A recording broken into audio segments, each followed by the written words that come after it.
the British military say he wants to go out on the First World War. He wants to go to the front lines of the First World War now. But they said, we can't send a guy with one eye out there because it's going to look like we've got really weak soldiers. So they give him a glass eye and say, the only way that you can go back out is if you wear this glass eye. And he says, oh, okay.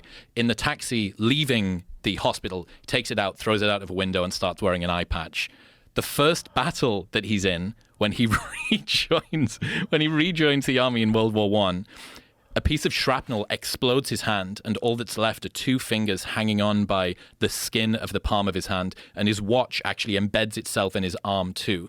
So this is the first thing that he's encountered again. Goes to the field hospital. The doctor declines to amputate the fingers, so he just rips them off in front of him because he's in so much pain. The arm then has to be amputated.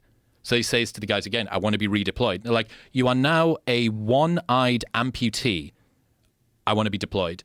Battle of the Somme, his next battle that he goes into. There's reports from other soldiers seeing Carton Duarte running into battle, pulling the pins out of grenades with his teeth, throwing them at the enemy, and reloading a revolver with one hand. So this guy is a single-armed killer. During that, he gets shot through the back of the head. Through the head. Doesn't die.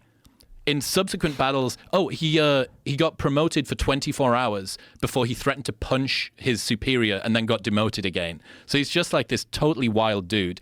Anyway, he goes through this series of different difficult military exposés. He takes over 3 squadrons who don't have a commanding officer.